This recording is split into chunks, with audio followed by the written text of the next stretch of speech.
Hold up.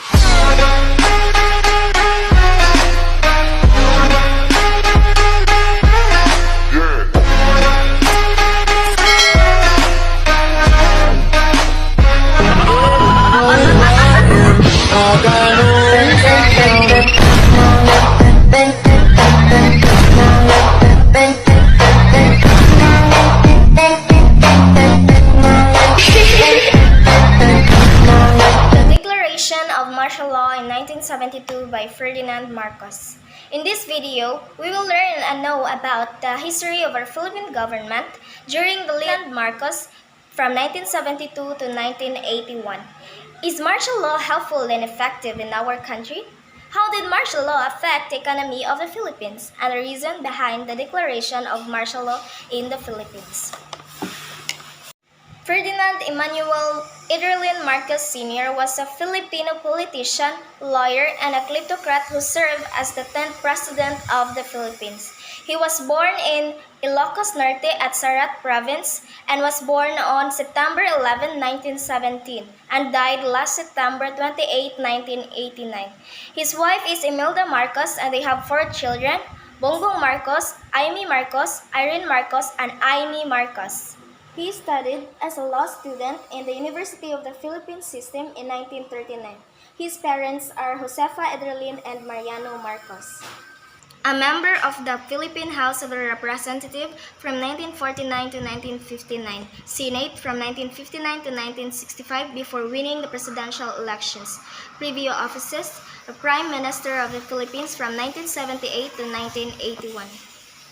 Ferdinand Marcos was inaugurated to his first term as the 10th President of the Philippines on December 1965 after winning the Philippine presidential election on 1965 against the incumbent President Diosdado Macapagal.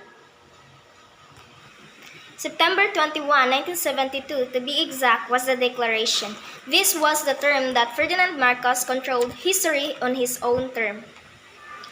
At 7:15 p.m. on September 23, 1972, President Ferdinand Marcos announced on television and by radio that he had placed the entirety of the Philippines under martial law, and this marked as the beginning of a 14-year period one-man rule, which would effectively until Marcos was exiled on the country on February 24, 1986.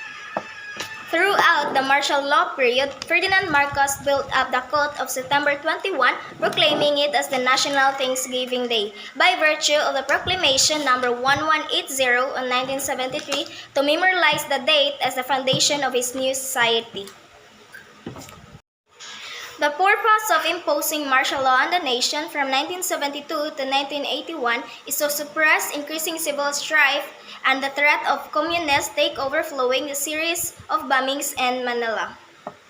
For me, martial law plays a great role in our country because it makes the Philippines in order and the Filipinos that time followed the given law and they were very disciplined. And economic development of our country increased from 55 million to 19.3 billion in about 8 years. This growth was spurred by massive lending, commercial banks accounting for about 62% external debt. My thoughts about martial law is that I want to experience martial law or to live in the history. Why? Because Filipinos nowadays, we all know that they were very stubborn and our corrupt government. It is because so that our corrupt government and also the ways of the Filipinos won't be tolerated. And also, a lot of older people that I asked who experienced martial law said that it was very great because it makes one country to be in order. Then here comes the MIM or the Muslim Independence Movement. They lead a sectarian rebellion because they want Mindanao only for Muslims. But President Ferdinand Marcos didn't approve it, and that's the start of the war. During also the martial rule, the prices of basic commodities were stable, and the debt of our country increased to 100 billion plus because he used it for making government projects. And also, he's the only president who established hospitals in different places in Manila and almost 47 universities in our country. It's not very good with people. If you don't start a conversation, it's not very good with people. If you don't start a conversation, have one. We won't have one. Patient. If you don't start a conversation, conversation, conversation, conversation. We won't have one. We won't have one. Have one.